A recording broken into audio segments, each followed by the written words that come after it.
नमस्कार। मैं doctor S के उपाध्याय से आचार्य लोक प्रशासन। आज हम बीए फर्स्ट ईयर के फर्स्ट प्रश्न पत्र लोक प्रशासन के तत्व विषय में सम्मिलित लोक प्रशासन का अन्य सामाजिक विज्ञानों के साथ संबंध विषय के अंतर्गत लोक प्रशासन और समाजशास्त्र का अध्ययन करेंगे। लोक प्रशासन और समाजशास्त्र के अंतर संबंधों पर चर्चा करेंगे। लोक प्रशासन और समाजशास्त्र का अंतर संबंध। समाजशास्त्र सामाजिक संरचना, व्यवस्था तथा क्रियाओं के वैज्ञानिक अध्ययन से जुड़ा हुआ एक विज्ञान है अथवा समाजशास्त्र है।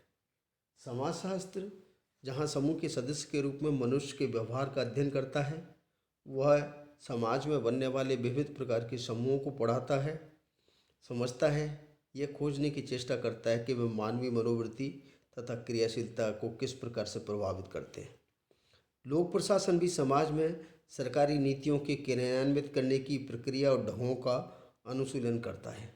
वस्तुतः लोक प्रशासन समाज में स्थित व्यक्ति की प्रशासकीय क्रियाओं का अध्ययन करता है। अपने चारों ओर सामाजिक वास्तविकताओं को समझे बिना लोक प्रशासन के महत्व को नहीं समझा जा सकता। अतः इन दोनों के बीच सामाजिक साम्यता होना एक स्वाभाविक स्थिति है। लोक प्रशासन और सामाजिक समाजशास्त्र के मध्य जो परस्पर संबंध है, उनको निम्नलिखित बिंदुओं से और अच्छी तरह से समझा जा सकता है। पहला बिंदु है लोक प्रशासन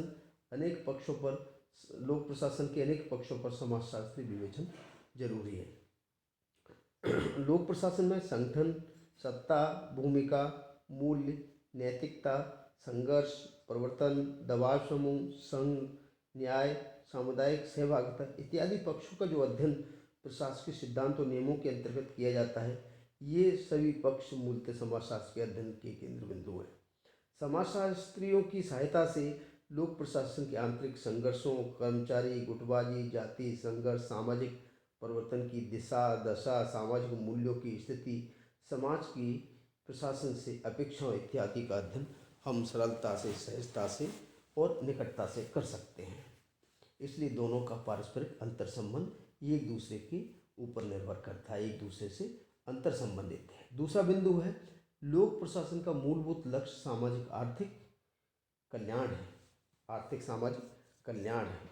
लोक प्रशासन मूलभूत लक्ष्य सामाजिक आर्थिक कल्याण और नागरिकों को सुखी जीवन देना, उनको संपन्न बनाना, न्यूनतम संसाधनों को सुलभ कराना लोक प्रशासन का अंतिम और प्राथमिक उद्देश्य है। इसी प्रकार समाजशास्त्र भी सामाजिक विकास, समरसता और मूल्यों की स्थापना की दिशा में चिंतन करता है, प्रगतिशील रहता है। इसलिए नीति विज्ञान और विकास प्रशासन के पक्षधर ये तर्क देते हैं कि सामाजिक समस्याओं के मूल कारणों को दूर किए बिना प्रशासनिक कार्यक्रम सफलतापूर्वक नहीं हो पाते। और भारत जब तक स्वतंत्रता के पश्चात अगर हम ये विवेचन देखें तो बहुत अधिकांश जो कानून और परियोजनाएं इसलिए सफल नहीं हो पाई कि उनको सरकारी कार्यक्रमों को, योजनाओं को सामाजिक संरचना, व्यवस्था और परिवर्तनों के संदर्भ में वैज्ञानिक ढंग से उसको विश्लेषित नहीं किया और ना ही विकास कार्यक्रमों की जनसेवकता के सिद्धांत को व्यवहारिक रूप से लागू किया गया। अतः आवश्यकता ये बनी रहती है, या आवश्यकता इस बात की रहती है कि सामाजिक परिवर्तनों के अनुरूप प्रशासनिक कार्य प्रणाली में परिवर्तन हो और लोक प्रशासन परिवर्तन के मुख्य विकर्ता की भूमिका में कार्य करें। अगला बिंदु है लोक प्रशासन का स्वरूप सामाजिक व्यवस्था के अनुरूप है।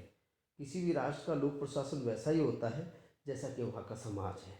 भारत सहित अधिकांश विकासशील राष्ट्रों का सामाजिक जो स्वरूप है, परंपरा है, रूढ़िवादी है, निरक्षरता है, जटिलता है, वो प्रशासन में किसी न किसी रूप में परिलक्षित होती है।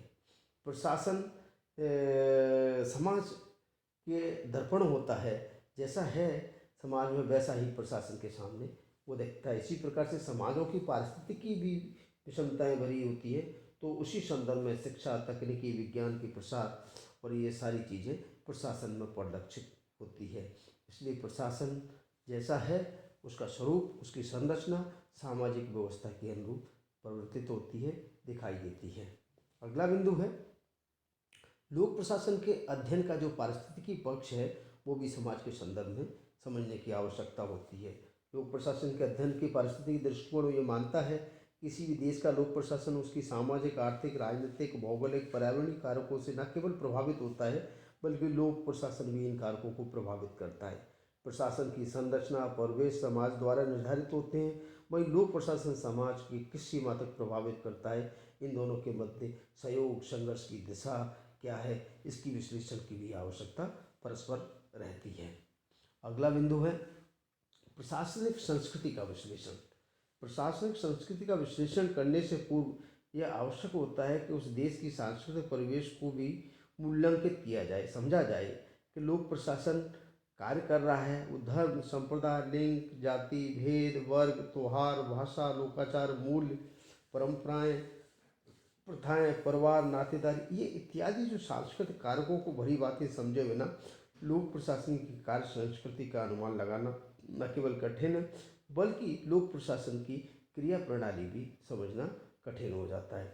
यद्यपि परंपरागत लोक प्रशासन में मूल्य तटस्थता की पैरवी की जाती थी, लेकिन आधुनिक लोक प्रशासन में या नवीन लोक प्रशासन में नैतिकता, प्रतिबद्धता और मूल्यों के प्रति संबद्धता पर बल दिया जाता है, क्योंकि लोक प्रशासन सामाजिक परिवेश में काम करता है, वो निरपेक्ष नहीं है, सापेक्ष है। इसलिए सामाजिक नैतिकता की स्थापना, मूल्यों से उसकी संबद्धता निश्चित रूप से संबद्ध है और लोक प्रशासन के नैतिक पालन करे, इसलिए आवश्यक है कि सामाजिक सरोकारों से उसका जुड़ाव होना चाहिए। अगला बिंदु है कि जो अनौपचारिक संगठन और निजी मूल्यों पर बल देने लगा है। प्रत्येक प्रशासनिक निर्णय संबंधित प्रशासक की सामाजिक पृष्ठभूमि या उसकी व्यक्तिगत मूल्यों से प्रभावित होते हैं। संगठन प्रशासक हमेशा अनौपचारिक संगठनों, अनौपचारिक संबंधों और उसके निजी मूल्यों से प्रभावित होता है। इसलिए प्रशासन में प्रतिनिधि नौकरशाही के विचार को समाजशास्त्रीय आधार पर ही विवेचित करने पर जोर दिया जाता है। अगला बिंदु है सामाजिक सुधारों में प्रशासन की भूमिका।